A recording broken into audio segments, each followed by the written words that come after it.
American pressure took its toll. Netanyahu announced the entry of aid into Gaza and refused a vote coming from the cabinet. Ben Gvir asked, let's vote if we should allow aid or not. Benjamin Netanyahu said no vote. He made a decision, he allowed aid in. Shows you that he has the power to make these decisions and allow the aid in so long as there is relevant pressure. What does that mean? That means that there was pressure. And that pressure is, of course, not just coming from the American administration. That pressure is from the fact that the people of Gaza were surviving all of this, persevering and prevailing with their unbelievable will.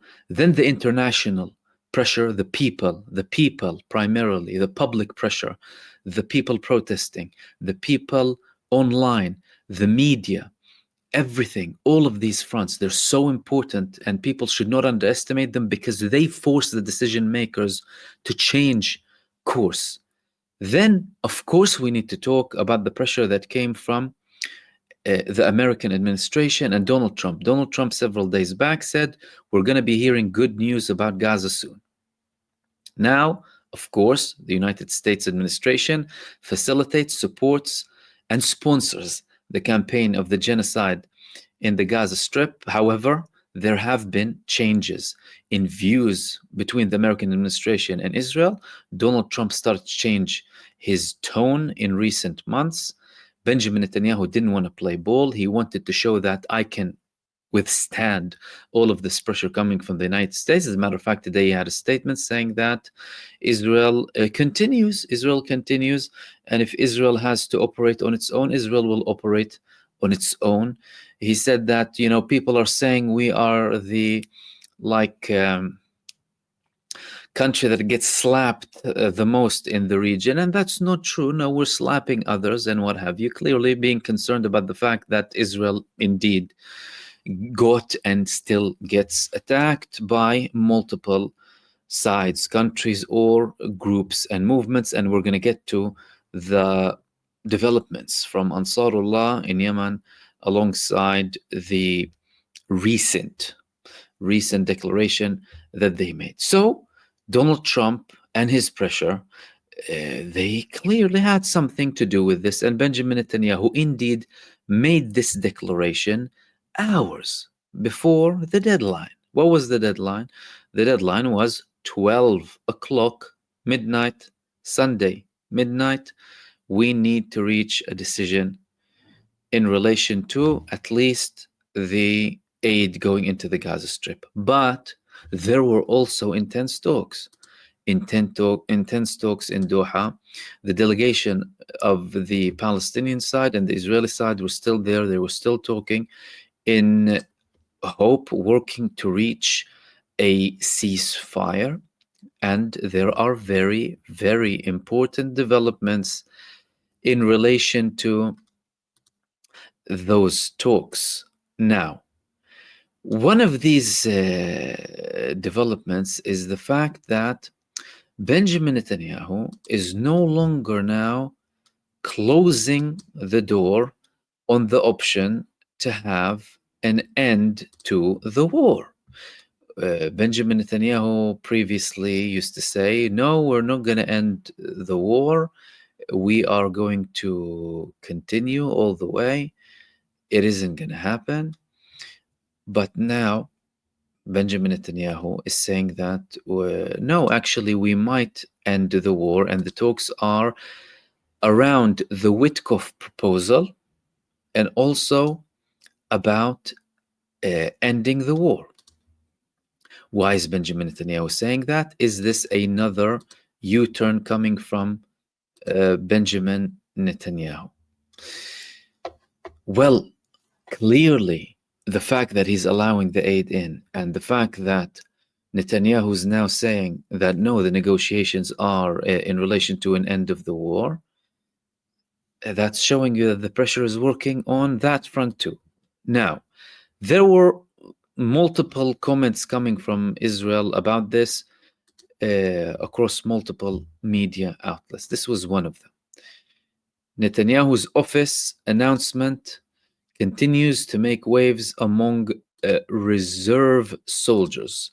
Reserve and regular soldiers are furious over a report that Israel discussed ending the war in Qatar. According to them, Hamas has not yet been defeated, and stopping the fighting now is a historic mistake. An officer from the Golan Heights and an armored fighter warn, if we stop now, everything we have done will go down the drain. So, the statement that previously came from Benjamin Netanyahu spoke about the fact that we're talking in Doha, and we're not only talking about temporary ceasefire and the Witkoff proposal, we're also talking about an ending of the war. This is what shocked people. It shocked people, especially those who are fighting. Why? Because, well, Benjamin Netanyahu has been selling this war to all of the fighters, to all of the people who he sends to the Gaza Strip, as a war on the existence of Israel, a war to continue and provide safety and security for the state of Israel, that it's a vital war to end the war and for Israel to survive in that region. And from their perspective, well, what did you lie to us all of that time? The fact that he's outright saying we're talking about ending the war is a clear sign that Benjamin Netanyahu is not making just one U-turn, but making multiple U-turns. He wasn't speaking about ending the war.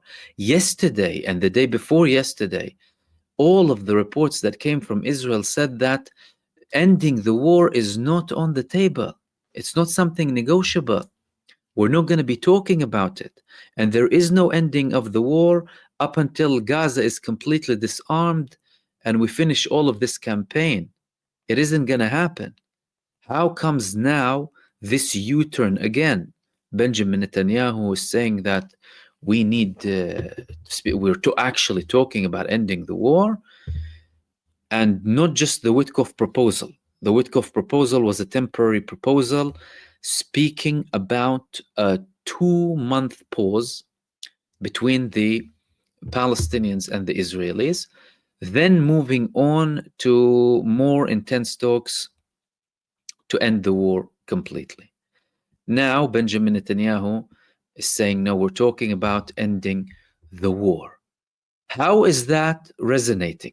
Well, clearly the people are furious who are being sent, of course, to the Gaza Strip, especially after being sent multiple times to fail and fail again and fail yet again.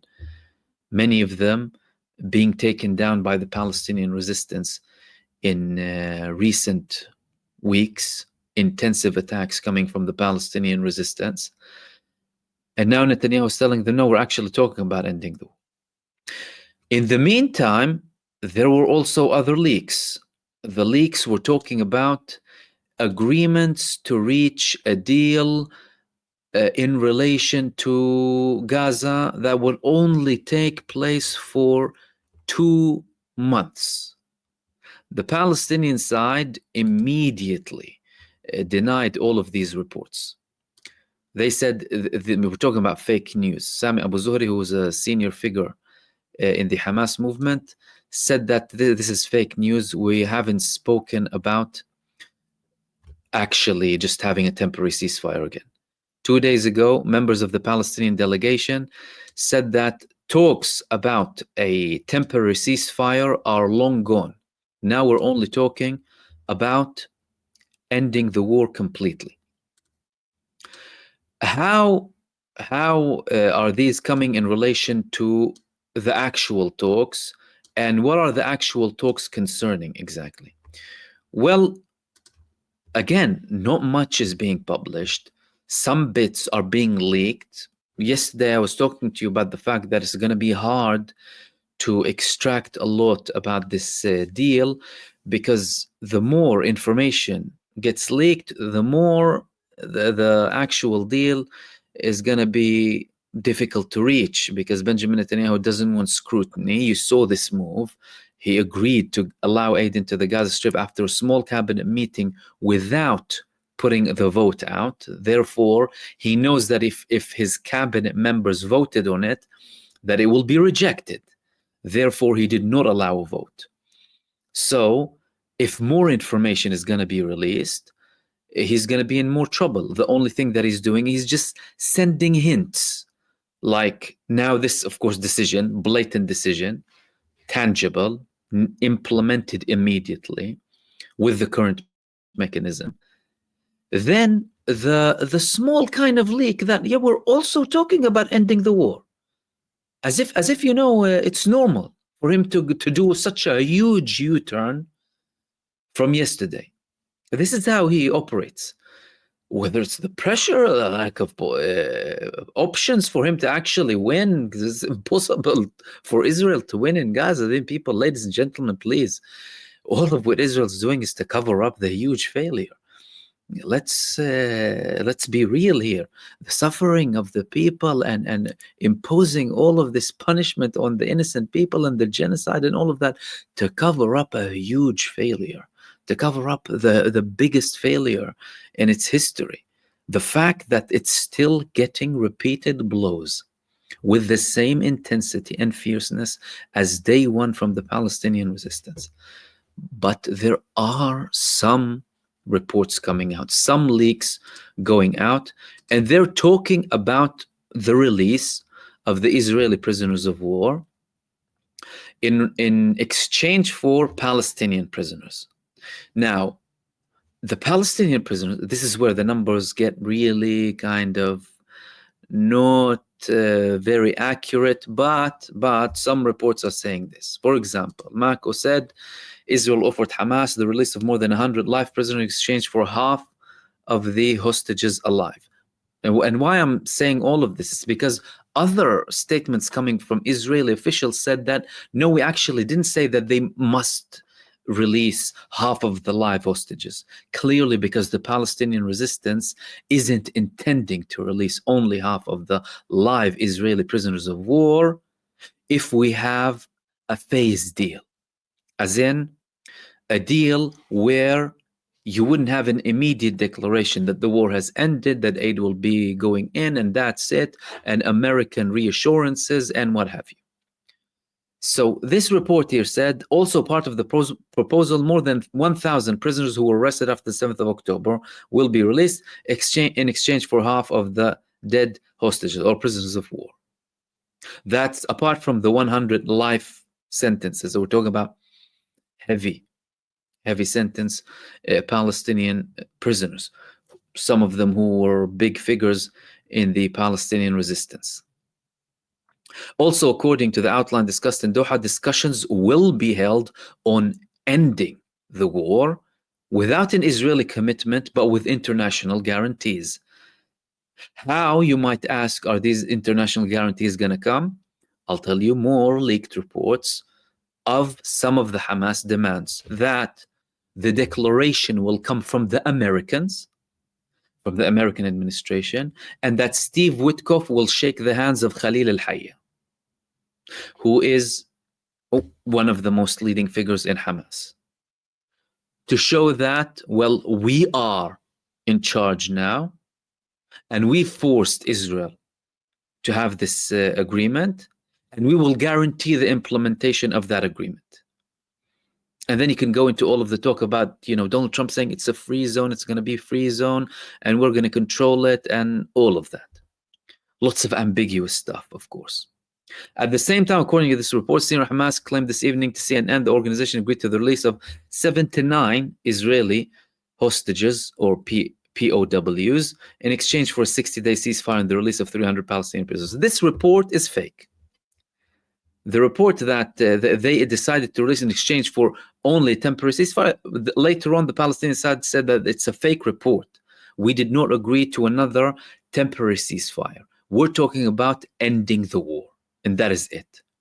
And as a matter of fact, similar statements were resonating and were confirmed also by officials from the United States administration and the Trump administration. Trump was saying, that's it, we need to end the war, Gaza people are suffering, we're going to care for them, we're going to be good to them, and that's it. So, clearly, the talks are surrounding ending the war. not just having another temporary ceasefire. And the big question is, will Benjamin Netanyahu, in this particular situation, have another large U-turn like the one he did with the aid and declare an all-out deal? Or will he say, no, we're not going to do that?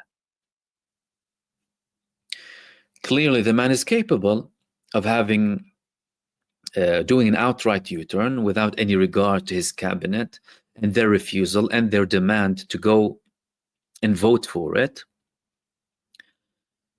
And he has the option to go and declare an all-out deal. Because if he declares an all-out deal, he will be handed all of the prisoners of war. That's something that the Palestinians, by the way, offered them on the 7th of October, just days after the 7th of October. End of the operation, we'll have a deal, prisoner exchange. Israel, of course, refused, went out on the genocide, and continued to have this genocide in hope that they would try and kind of take down the Palestinian side altogether. But that clearly didn't work. Of course, also Al Arabiya reported that an Israeli official said that the war in Gaza is reaching towards an end. Now, the pressure is coming internally and externally. The United States, the internal Israeli problems, the escalating tensions. How is all of this being translated politically? Because Benjamin Netanyahu, well, he would want an image of victory. He would want an image of victory and say, look, we ended the war, but we have done so and so. We eliminated so much. We're never going to have another attack on us from Gaza. We're going to be secure for the rest of our life. However, that's of course being challenged. It's being challenged by many people. I guess where from? They're from Israel. So again, Israeli officer, he was talking to Channel 14 Israel. It's not clear what kind of victory we're talking about. We haven't achieved a complete victory over Hamas, and we haven't recovered all the hostages in Gaza.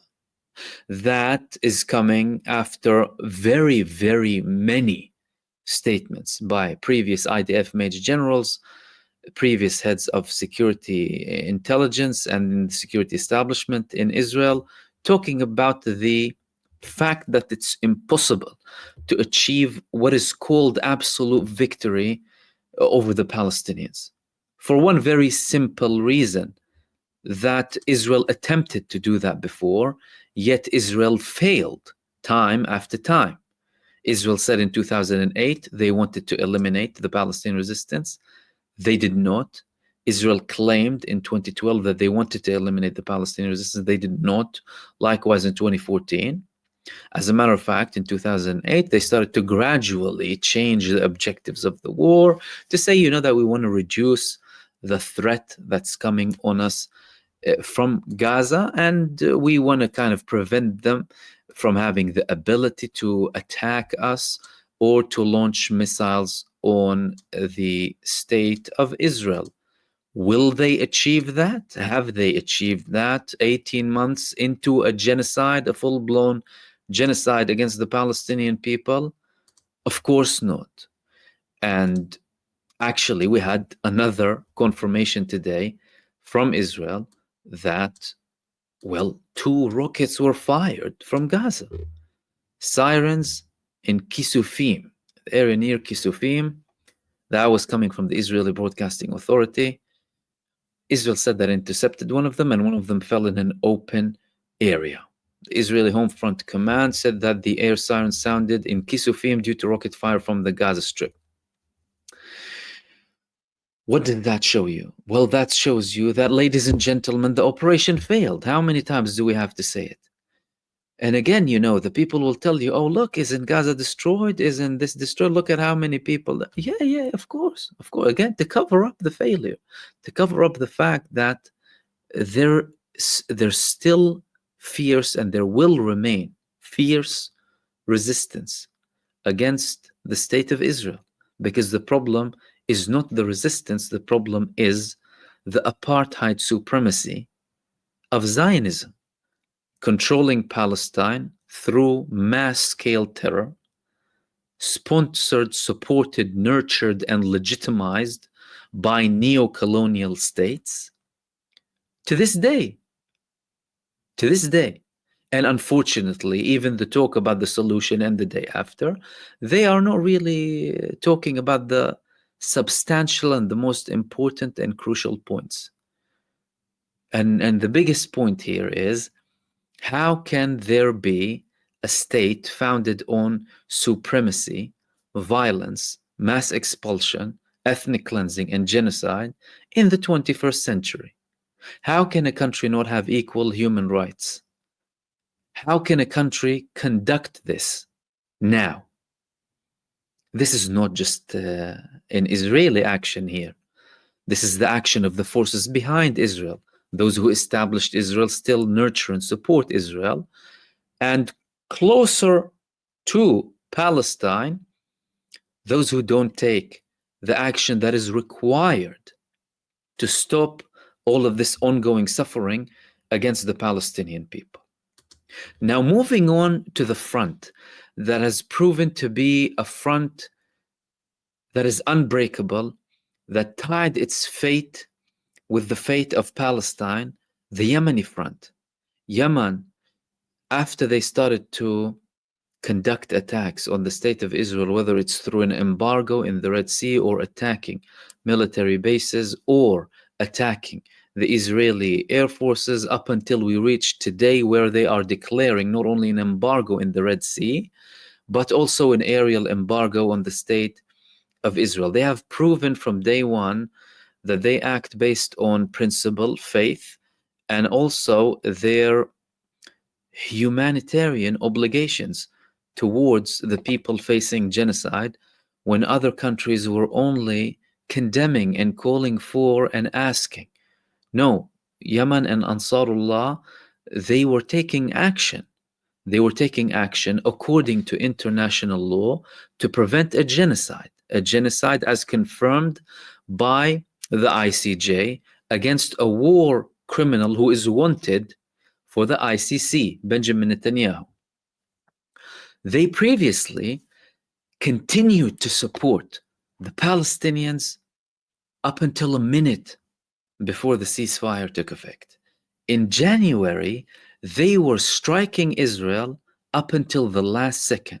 And in their declarations, they were saying that this is in support of the Palestinian negotiator. So they're applying pressure on Israel. They're applying pressure on Israel up until the last second to show them that if you're not going to stop, it's not only Gaza you have to deal with, it's Yemen who you have to deal with. So what happened in Yemen in the past couple of days, and what's going to happen in the future with Yemen? Well, yesterday, while I was actually having a live stream, there was all of a sudden a report, sirens in Israel. And that was, we found out now, an attack coming from Ansarullah in Yemen.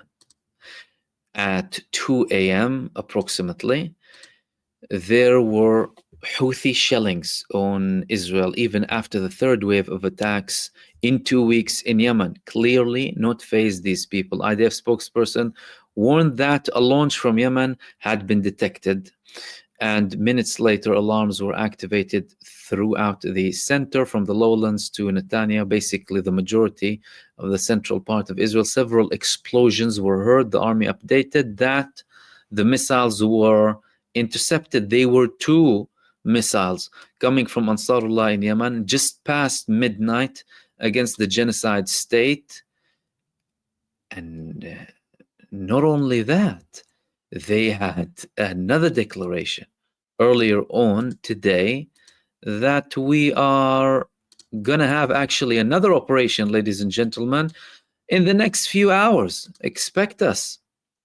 So one of the movement's leaders, Ansarullah, he had a post, and it was also reported on mainstream media as well, that we will carry out military operations against Ben Gurion Airport and other locations in the coming hours due to the escalation in Gaza. And that was from Nasruddin Amir, the deputy head of the Ansarullah movement.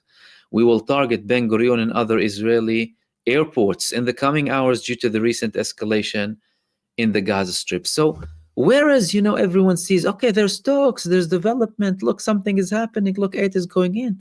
Yemen and Ansarullah, they don't wait and see things happening. They take action.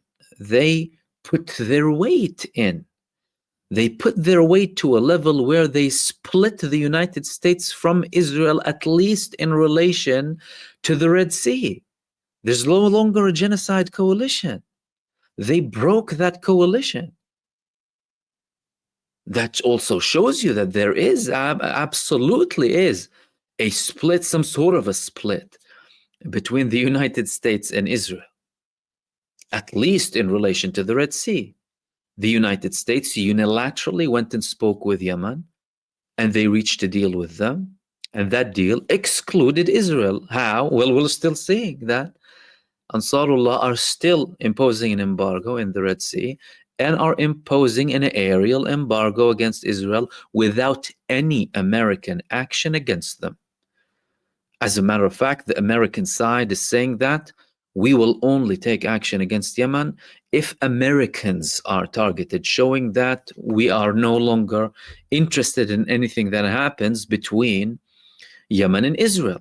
That's why Benjamin Netanyahu went out earlier on today and said that we will fight in Yemen, we will fight other fronts on our own.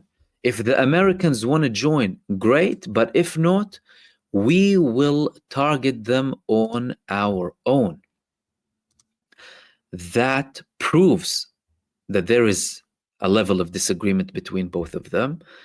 And from a United States perspective, that was bound to happen, because the risk from Ansarullah against the genocide coalition led by the United States in the Red Sea, it took its toll, clearly.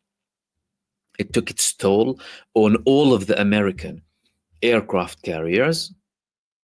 And as a matter of fact, it reached a level where, according to national interest at least, Ansarullah almost took down an F-35. The Houthis almost shot down an F-35, and Washington is panicked. This was published 2 days ago in the National Interest, saying that Ansarullah have air defense capabilities that almost put the F-35 at risk of being taken down. Now, we know an F-18 Raptor went down. We know that many MQ-9s, approximately 20, went down, many other UAVs and drones of the United States. And we know that 4 aircraft carriers had to retreat from the Red Sea following attacks coming from Ansarullah in Yemen, showing how effective they are in relation to the attacks that were happening inside of the Red Sea. Therefore, the American administration decided that we can't really have any relation, any tie with Israel, because our forces are now at risk.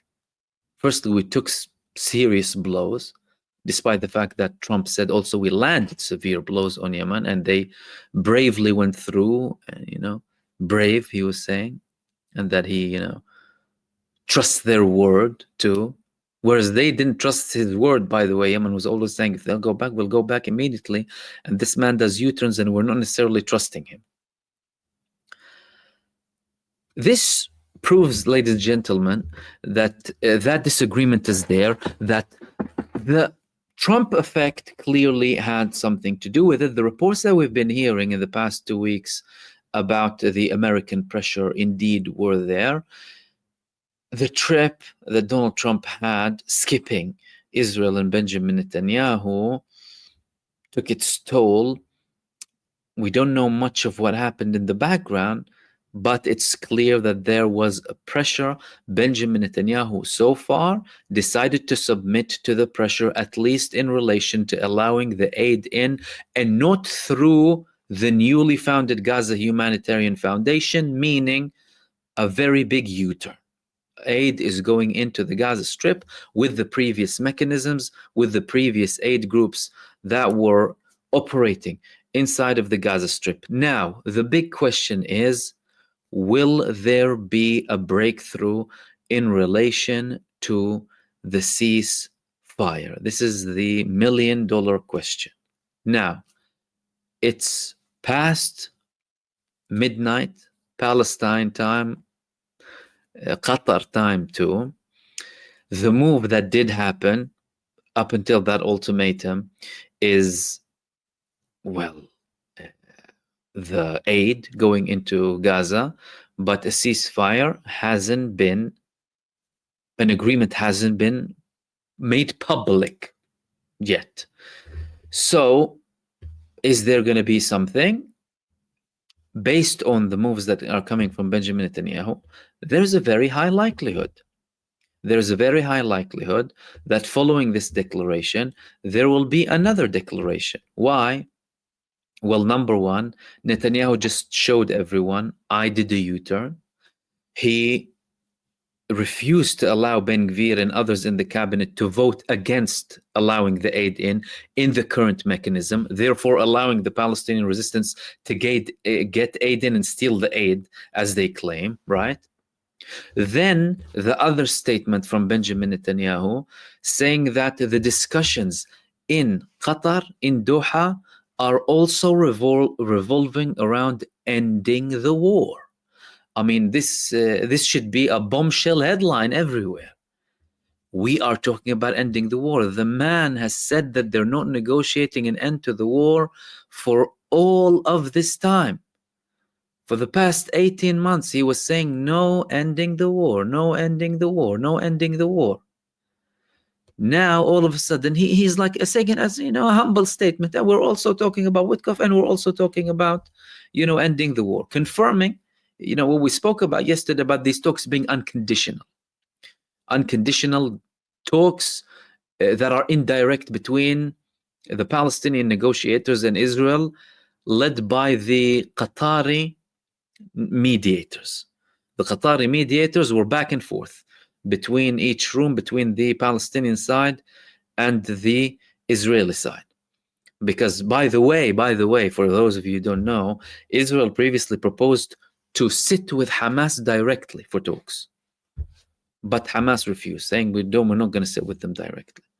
That's why they're having the Qatari mediators. There are very, very big signs that something might be happening, but again, nothing has been reported. And of course, I'll still be monitoring everything from my perspective and giving you the latest updates as and when they happen.